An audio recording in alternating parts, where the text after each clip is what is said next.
So ground ivy is a perfect herb for this time during the COVID-19 outbreak because it's a really great respiratory herb. It's the aromatic qualities make it particularly good for clearing catarrh and congestion. It's really great for sore throats. It contains astringent, drying, tonic properties for our lungs, for our kidneys and for our digestive system. The first plant that I would love to introduce you to is this beautiful plant here called ground ivy. Can you see that bee in the background there? The bees love it too, and it is perfectly in flower at this time. And as you can see, it's hugely abundant as well. It kind of has these slightly redder tips at the very top. It kind of has these scalloped leaves as well, and it has these beautiful purple flowers which are slightly trumpet-like. These will be the same sort of flower shapes that you will see on rosemary and so forth. And actually ground ivy is also in the mint family. Ground ivy is deliciously aromatic. If you were to give this a rub and a sniff, you'll smell a very sort of musky, minty smell. And so often you'll smell ground ivy before you'll see it. So the leaves grow like a carpet underfoot. So you'll tread on the leaves all year round, and you'll see this smell wafting up, and then you'll look down and you'll see, it's ground ivy, my friend. But right now it's in full flower. So now is the time to harvest it for medicine, and ideally for some delicious floral foods as well. Can you see the sort of scallop leaf shape there? A few key ID points here with the ground ivy. Firstly, it has a very square stem. Can you see that? It's like the perfect square there between my fingers. And if I roll it between my fingers, I can feel the square shape as well. So it has a square stem. It has opposite leaves. So if you see, the leaves are arranged opposite each other on the stem. And you can look at the sepals. This case here, it's behind my finger, which holds the flower, and you can count how many kind of little spikes it has sticking up, and it has 5 sepal cases there. It's 2 short and 2 long stamens, so you might need to get a little jeweler's loupe, a little microscope, to have a look at those. It's hard for me to show you as well with one hand.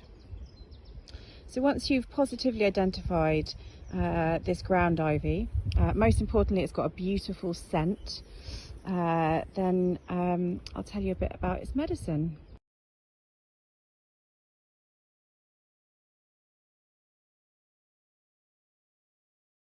So now I've filled this jar with the chopped up ground ivy.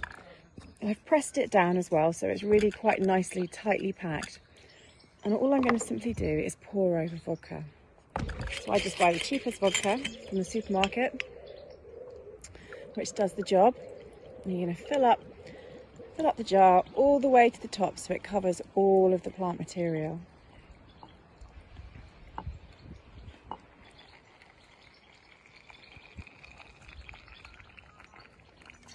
Now, I'm just going to use my spoon, and I'm going to just press it down a little bit again, just to get rid of any air bubbles. And you'll notice that the level of the vodka goes down significantly as well. So I'll do this for a moment, and then I'm going to top it up with more vodka at the top.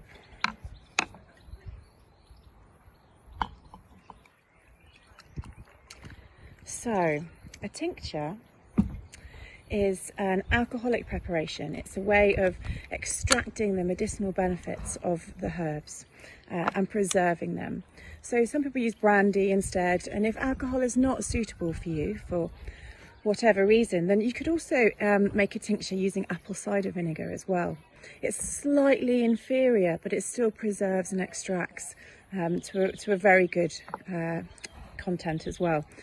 So that would be another way, and then you could take it in the same way. So once you can basically leave this tincture You're going to label it well with the name of the plant, where you foraged the plant from, the date you foraged it, and I'm going to put on this tincture that it's the fresh plant that I've used.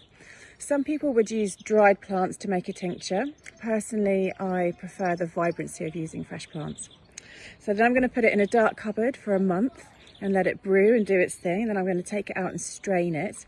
I'll discard the plant material into the compost, and I will have my ready-made tincture to use as medicine.